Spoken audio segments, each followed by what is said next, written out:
Hello guys, welcome back to BA Part 2. Today our topic is evolutionary and diffusionist theorist. Okay. उद्विकासवादी एवं प्रसारवादी सिद्धांत। आज का topic है हमारा उद्विकासवादी एवं प्रसारवादी सिद्धांत। Okay. When there is not only the continuity of change but direction of change also, we mean evolution. Okay MacIver ने लिखा है, मेकाइवर एंड पेज। तो मेकाइवर ने लिखा है, जब परिवर्तन में केवल निरंतरता ही नहीं होती बल्कि परिवर्तन की एक दिशा भी होती है, तब ऐसे परिवर्तन से हमारा तात्पर्य उद्विकास से होता है। ओके विभिन्न समाजों में काफी समय पहले से आज तक इस धारणा का कुछ न कुछ महत्व अवश्य रहा है कि मानव प्रयत्नों ने समाज को पहले से अधिक प्रगतिशील बनाया जा सकता है। मतलब मानव प्रयत्नों से समाज को हम पहले से ज्यादा अधिक प्रगतिशील बना सकते हैं। इसी धारणा के आधार पर 19वीं सेंचुरी में उद्विकास की धारणा प्रतिपादित की गई। बहुत सरल शब्दों में उद्विकास की प्रकृति को स्पष्ट करते हुए मैकाइवर ने लिखा कि जब परिवर्तन में केवल निरंतरता ही नहीं होती बल्कि परिवर्तन की एक दिशा भी होती है, तब ऐसे परिवर्तन से हमारा तात्पर्य उद्विकास से होता है। ओके अब है according to Herbert Spencer. Herbert Spencer ने उद्विकासवादी को उद्विकास की प्रकृति को और अधिक स्पष्ट करते हुए कहा है, और अधिक स्पष्ट करते हुए कहा है। क्या कहा है कि उद्विकास कुछ तत्वों का एकीकरण तथा उससे संबंधित वह गति है जिसके दौरान कोई तत्व एक अनिश्चित और असमृद्ध समानता से निश्चित और समृद्ध भिन्नता में बदल जाता है। इसका तात्पर्य है कि उद्विकास एक ऐसा परिवर्तन है जिसके अंतर्गत किसी वस्तु अथवा विशेषता में होने वाला परिवर्तन अनेक स्तरों के माध्यम से होता है। ओके तथा प्रत्येक आगामी परिवर्तन के साथ उस वस्तु का रूप अधिक जटिल हो जाता है। स्पेंसर ने यह भी स्पष्ट किया है कि विभिन्न स्तरों के माध्यम से समाज में होने वाले परिवर्तन मनुष्य के इच्छित प्रयत्नों का परिणाम नहीं होते बल्कि कुछ ऐसी दशाओं का परिणाम होते हैं जिन पर मनुष्य का कोई नियंत्रण नहीं होता। इससे पुनः स्पष्ट होता है कि उद्विकास कुछ आंतरिक शक्तियों के कारण स्वयं उत्पन्न होने वाला परिवर्तन है। ओके उद्विकास की अवधारणा के आधार पर सामाजिक परिवर्तन की विवेचना में Darwin, August Comte, Spencer, Morgan main, Westermarck जैसे विद्वानों का सर्वाधिक योगदान रहा है। ओके इस दृष्टिकोण से यह आवश्यक है कि सर्वप्रथम डार्विन व कॉम्ट के विचारों को समझकर बाद में स्पेंसर और मॉर्गन द्वारा प्रस्तुत परिवर्तन के उद्विकासवादी सिद्धांतों की विवेचना की जाए। ओके अब है डार्विन का उद्विकासवादी सिद्धांत। अब क्या है डार्विन का उद्विकासवादी सिद्धांत।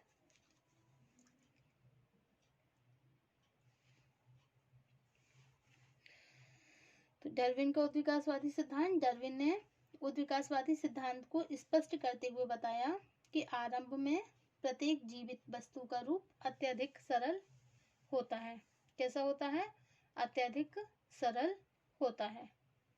ओके यह स्थिति अनिश्चितता तथा असमृद्ध समानता, इंडेफिनिट एंड इनकोहेरेंट होमोजेनिटी की स्थिति होती है, अर्थात ऊपर से उस वस्तु के विभिन्न रूप एक दूसरे के इतने समान होते हैं कि उनके बीच किसी भिन्नता को स्पष्ट कर सकना बहुत कठिन होता है। लेकिन जैसे जैसे उस वस्तु का विकास होता जाता है उसके विभिन्न अंग एक दूसरे से बिल्कुल भिन्न होते जाते हैं और उनका रूप भी स्पष्ट होता जाता है।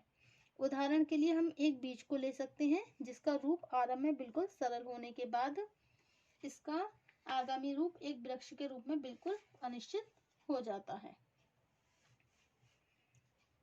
ओके। अंग्रेजी के शब्द इवोल्यूशनरी का हिंदी अनुवाद अक्सर विकासवादी के रूप में किया जाता है, लेकिन प्रस्तुत विवेचन में हम इसके लिए उद्विकासवादी शब्द का प्रयोग करेंगे, जिससे विकास डेवलपमेंट तथा उद्विकास इवोल्यूशन जैसे शब्दों के बीच किसी तरह का भ्रम उत्पन्न ना हो। Okay. Evolution is the integration of the matter and concomitant dissipations of motion during which matter passes from indefinite incoherent homogeneity to a definite coherent heterogeneity. Okay, why Herbert Spencer. तो हर्बर्ट स्पेंसर ने उद्विकास की प्रकृति को और अधिक स्पष्ट करते हुए कहा है कि उद्विकास कुछ तत्वों का एकीकरण तथा उससे संबंधित वह गति है जिसके दौरान कोई तत्व एक अनिश्चित और असमृद्ध समानता से निश्चित और समृद्ध भिन्नता में बदल जाता है। ओके।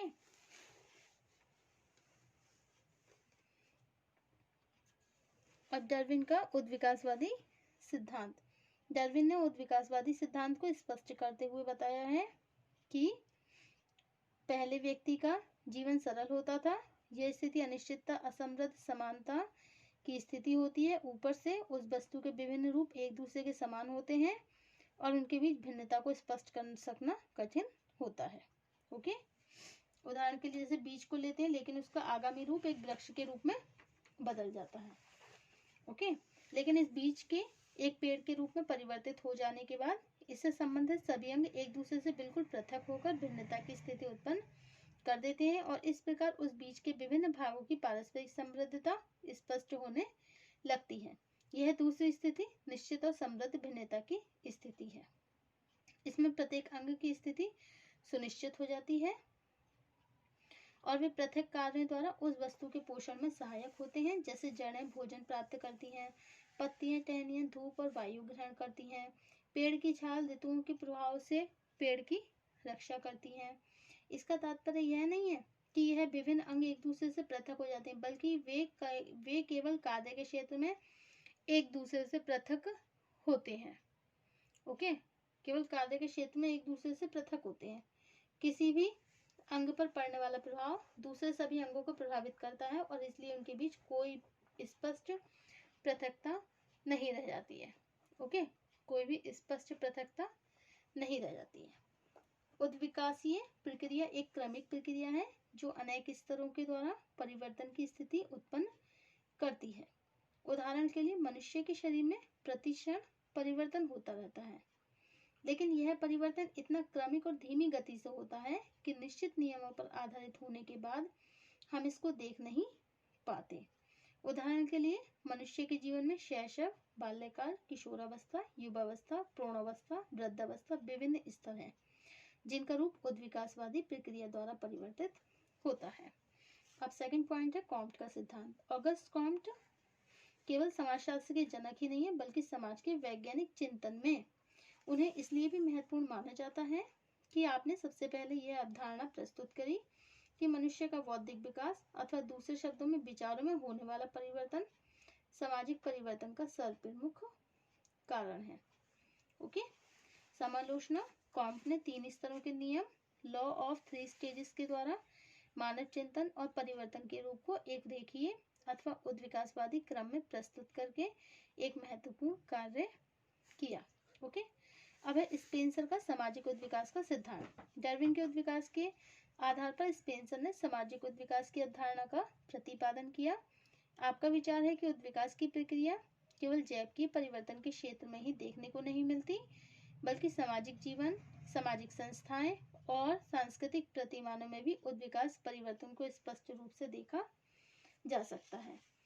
अब है मार्गन समाज के उद्विकास के विभिन्न स्तर, stages of evolution of the society. Morgan. Spencer के उद्विकास के बाद अनेक विद्वानों ने समाज के रूप में होने वाले सभी परिवर्तनों को उद्विकासीय क्रम के आधार पर स्पष्ट किया है। ऐसे विद्वानों में मार्गन का नाम विशेष रूप से महत्वपूर्ण है। मार्गन ने ऐसी अवस्थाओं का उल्लेख किया जिनमें से गुजरने के बाद समाज अपनी वर्तमान अवस्था तक पहुंच सका।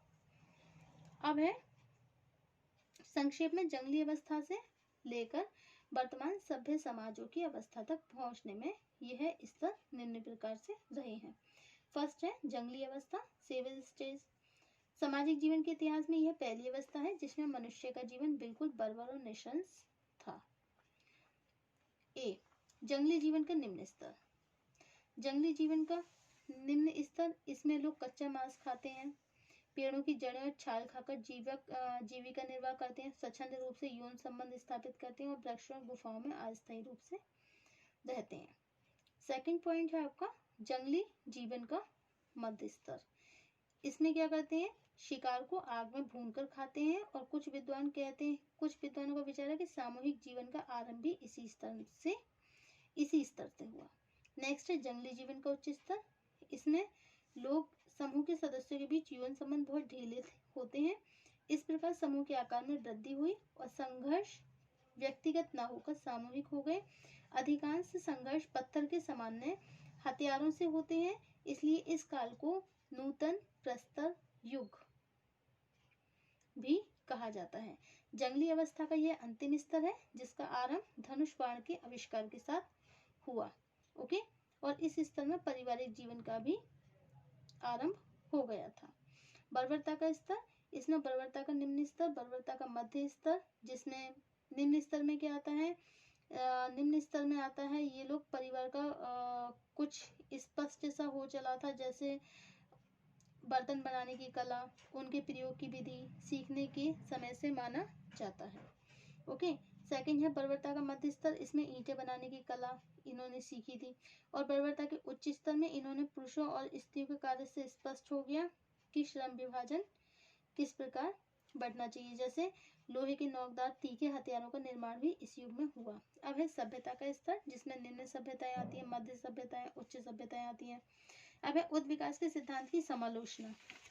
ओके, इसमें क्या है, गोल्डन विजन ने कहा है कि सामाजिक परिवर्तन का प्रमुख कारण संस्कृति में होने वाला प्रसार, कल्चरल डिफ्यूजन है। इसे विकास क्रम के द्वारा स्पष्ट नहीं किया जा सकता।